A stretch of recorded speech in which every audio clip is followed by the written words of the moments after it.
2 யோவான் 7 அதிலேருந்து வாசித்து பார்ப்போம். ஏனெனில் ஏமாற்றுவோர் பலர் உலகில் தோன்றியுள்ளனர்.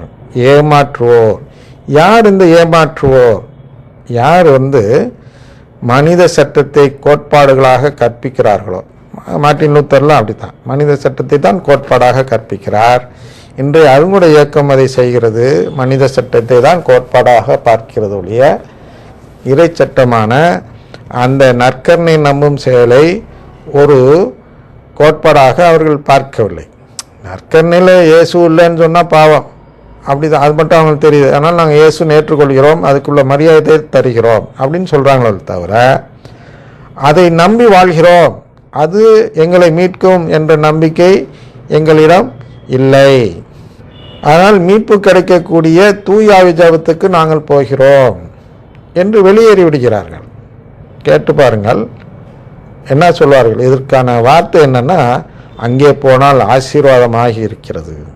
என்ன ஆசீர்வாதமாக இருக்குது? சிலுவைகள் இல்லை. அதே நான் நற்கருணை நம்பி வேண்டிட்டு இருந்தேன்னா ஒரே சிலுவை.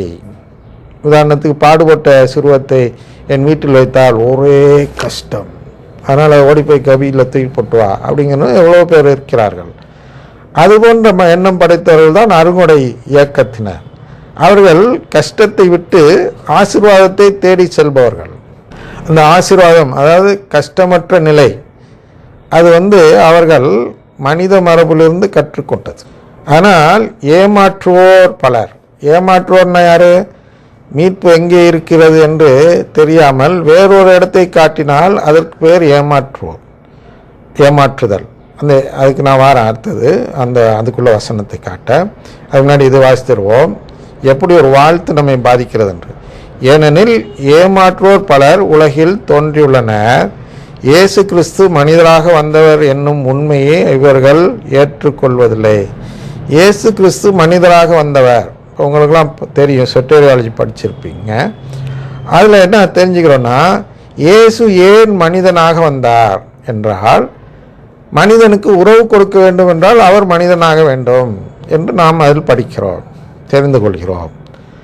எனவே இந்த மனிதனாக வந்தவர் என்ற உண்மையை யார் ஏற்றுக்கொள்ள மாட்டார்கள் என்றால், இந்த உறவு கொடுக்க வந்தார் என்ற அந்த உண்மையை ஏற்றுக்கொள்ளாதவர்கள் மனிதனாக வந்தார் என்ற உண்மையையும் ஏற்றுக்கொள்ள மாட்டார்கள். அவர்கள் எப்பொழுதும் இயேசுவை கடவுளாக தான் பார்ப்பார்கள்.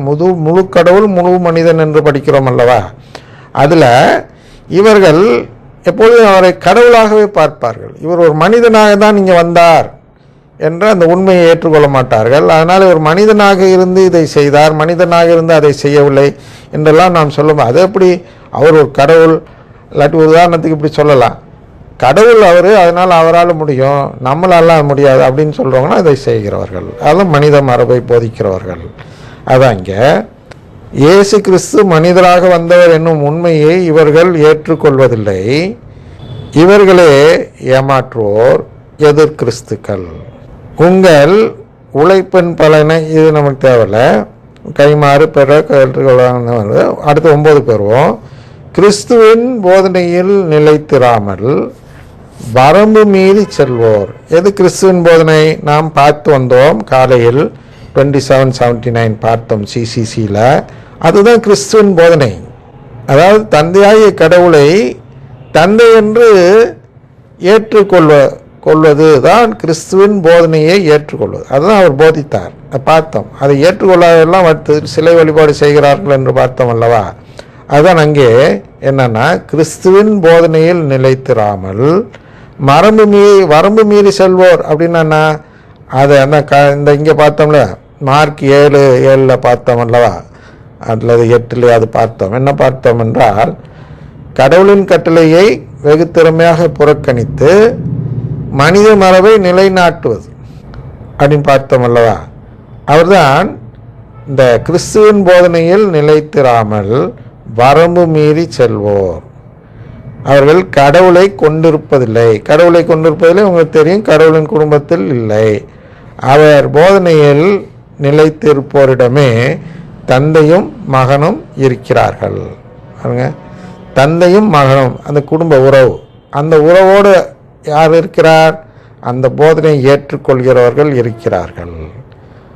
உங்களிடம் வருவோர் இப்போதனையை ஏற்காதிருப்பின்,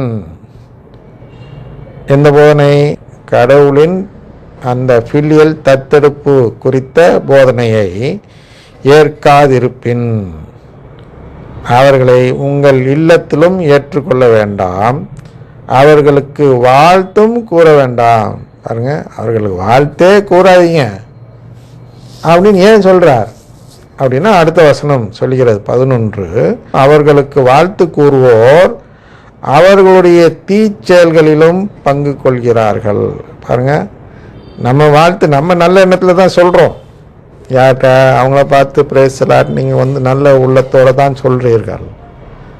ஆனால் அவர்களிடம் ஒரு தீச்செயல் இருக்கிறது. மரக்கட்டை காட்டினேன் அல்லவா, அந்த தீச்செயல் அவர்களிடம் இருக்கிறது. உறவு வேண்டாம் என்று சொல்லும் தீச்செயல், கடவுளுடைய உறவு வேண்டாம் என்று சொல்லும் தீச்செயல்.